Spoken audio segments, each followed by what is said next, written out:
The silence in the Galactic Council chambers was deafening, as Ambassador Barris collected his data tablets with deliberate precision. Beside him, Dr. Melissa Chen closed her briefcase with a soft click that seemed to echo through the vast amphitheater filled with representatives from 47 different species. Ambassador Barris, Counselor Vexthai of the Zephyrian Empire, called out, his 4 eyes glinting with dismissive amusement. Surely you don't mean to actually leave over such a trivial matter. Barris straightened, his weathered face showing no emotion as he looked up at the towering alien dignitaries arranged in their hierarchical seating. Trivial? He repeated quietly. You consider the systematic exclusion of human proposals, the rejection of our technological contributions, and the denial of equal voting rights. Trivial? Your species has been part of the Galactic Council for only 50 standard years, chirped Counselor Zixara, her crystalline voice carrying the condescension typical of the ancient crystalline collective. Perhaps another century of observation would better prepare you for meaningful participation. Dr. Melissa stood beside her ambassador, her green eyes scanning the assembled council with scientific detachment. Counselor Zixara, in those 50 years, human innovations have been integrated into 73% of galactic infrastructure improvements. Our medical advances alone have extended the average lifespan of member species by 12%. Coincidence and primitive luck, scoffed Counselor Thrumdock, his massive frame shifting in his specialized gravity chair. The molten hegemony has been perfecting metallurgy for millennia. Your crude alloys are nothing new. Barris smiled sadly, an expression that sent an unexpected chill through several of the watching counselors. I see. Well then, if our contributions are so meaningless, you won't mind if we take them with us when we go. Go? High Counselor Isith, the ancient serpentine who had presided over the council for 3 centuries, raised her massive head. Go where, little mammal? Home, Barris said simply.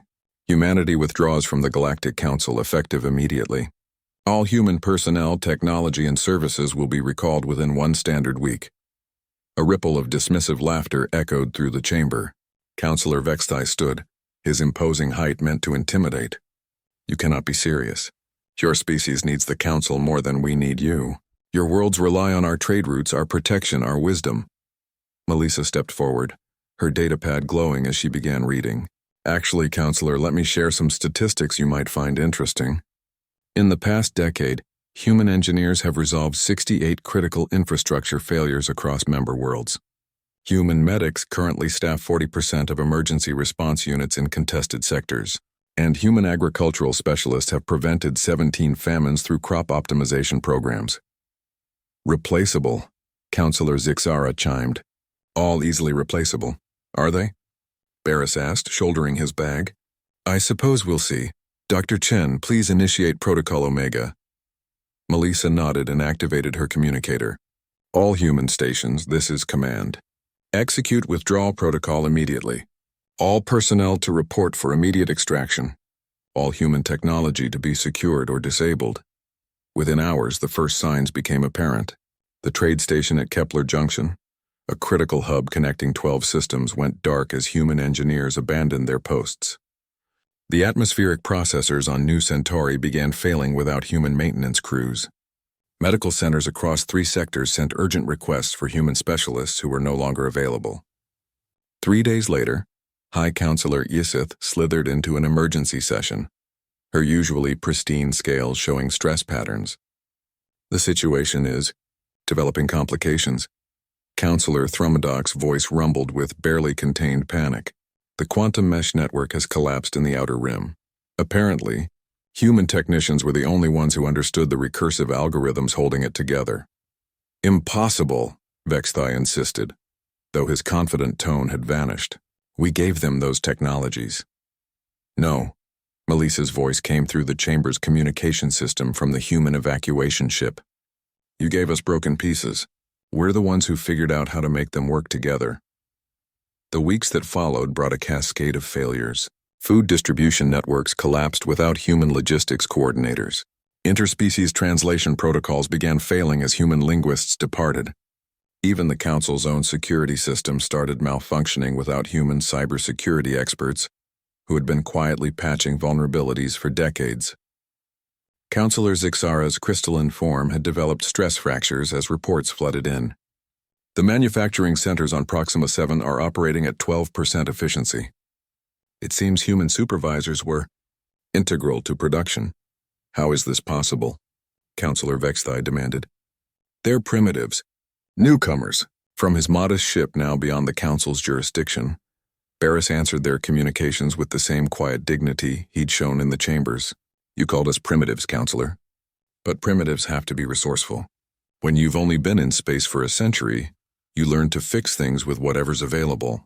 When your technology is decades behind everyone else's, you learn to innovate constantly just to keep up. Melissa's research station came online, showing holographic displays visible to the Council. What you failed to understand is that while you perfected individual technologies over millennia, humans became experts at integration. We're the ones who made your incompatible systems work together. We're the ones who found solutions when your ancient, rigid protocols failed. The galactic economy began to stagger. Supply chains that had operated smoothly for centuries ground to a halt. Conflicts erupted in sectors that had been peaceful under human mediation. Even basic services failed as the interconnected web of human-maintained systems collapsed like dominoes. 6 months later, High Counselor Iseth transmitted a formal message to the human colony ships scattered across the galaxy's edge. The Galactic Council requests the return of humanity to full membership, with full voting rights and equal representation on all committees. Barris, now serving as Earth's first independent trade ambassador, replied from humanity's new capital ship. We appreciate the offer, High Counselor, but we've discovered something interesting during our time away. Humanity doesn't need the Galactic Council. We've established trade agreements with 17 independent worlds, formed our own mutual defense pacts, and created new technologies without the burden of committee oversight. The galaxy is vast, Counselor, Melissa added, her latest research showing remarkable advances achieved in just months of unrestrained human innovation. There's room for more than one way of doing things. The lesson was harsh but clear. For centuries, the Galactic Council had mistaken age for wisdom, tradition for strength. They had failed to recognize that sometimes the newest voice in the room might also be the most essential. As human ships disappeared into the vast darkness between stars, carrying with them the solutions to problems the galaxy didn't even know it had, the council chambers felt larger and emptier than they had in millennia. Sometimes the most important part of a machine is the smallest gear. The Galactic Council learned this truth far too late.